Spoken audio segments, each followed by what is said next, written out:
ಅದೇ ರೀತಿ ಲಿಂಗಾಯತ ಮಾಡಲಿ. ನಾನು ಚೆನ್ನೈ ಈ ಸಂಸ್ಥೆ ನೋಡಕ್ಕೆ ಬಂದಿದ್ದೆ. ಇಲ್ಲ, ನಾನು ಎಂದೂ ಕೂಡ ಹೇಳಿಲ್ಲ. ನಾನು ಕೂಡ ಬೆಂಗಳೂರಿಗೆ ಹೋಗಿದ್ದೆ, ನಮ್ಮ ಸ್ನೇಹಿತರ ಜೊತೆಗೆ ಸಭೆ ಮಾಡಿ ಬಂದಿದ್ದೆ. ಯಾರೇನು ಬೇಕಾದ್ರೂ ಮಾಡ್ಬೋದು, ಇದು ಆಕಾಶ ನೋಡ್ತಿಲ್ಲ. ಅದಕ್ಕೆ ಯಾವುದು ನಾನು ಕಮಿಟ್ ಮಾಡೋಕ್ಕೆ ತಯಾರಿಲ್ಲ. ಮಾಡಿದ ಮತ್ತೆ ವಾಪಸ್ ನೀವು ಹೋಗಿ ಅವ್ರನ್ನ ಕೇಳಿ ಮತ್ತೇನ ಹೇಳ್ಸಿಡಕ್ಕೂ ನಾನು ತಯಾರಿಲ್ಲ. ನೀವು ಮಾಡಿದ್ರಲ್ಲ ಅದೇ ರೀತಿ ಗೊತ್ತಿಲ್ಲ, ಏನಾರ ಮಾಡ್ಕೊಳ್ಳಿ. ಆಕಾಶ ನೋಡಕ್ಕೆ ನೋಡ್ತಿದ್ದೀರಪ್ಪ. ಲಿಂಗಾಯತ ನೀವು ಹೋಗಿಲ್ಲ ಅಂತ ಸರ್? ನಾನು ಲಿಂಗಾಯತ ಮುಖಂಡ ಅಲ್ಲ, ಎಲ್ಲ ಜನಾಂಗದ ಮುಖಂಡ.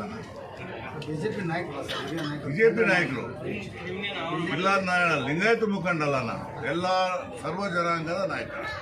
ಬೆಂಗಳೂರಲ್ಲಿ ದೊಡ್ಡ ಸಭೆ ಇದು ಮಾಡ್ತಾರೆ, ಸಮಾವೇಶ ಕರೆದಿದ್ರು ಹೋದೆ, ಇವರು ಕರೆದು ಹೋಗ್ತೀನಿ, ಹೋಗ್ತಾರೆ ಸರ್. ಕರೆದು ಹೋಗ್ತೀನಿ. ಬೆಂಗಳೂರಲ್ಲಿ ದೊಡ್ಡ ಸಮಾವೇಶ ಮಾಡ್ತಾರೆ ವೀರೇಶ ಲಿಂಗಾಯತ ಕರೆದು ಹೋಗ್ನಪ್ಪ, ಕರಿ ಬರ್ತಾನೆ. ಕರಿ ದಮ್ಮು ಬೇಕಲ್ಲ. ಹಂಗಾರೆ ನಿಮ್ ಬಿಟ್ಟ ಸಭೆ ಮಾಡಕತ್ತೀರ ಸರ್ ಇವಾಗ? ನಿಮ್ ಬಿಟ್ಟ ಸಭೆ ಮಾಡತ್ತ ಗೊತ್ತಿಲ್ಲ ನನಗೆ. ಅವ್ರು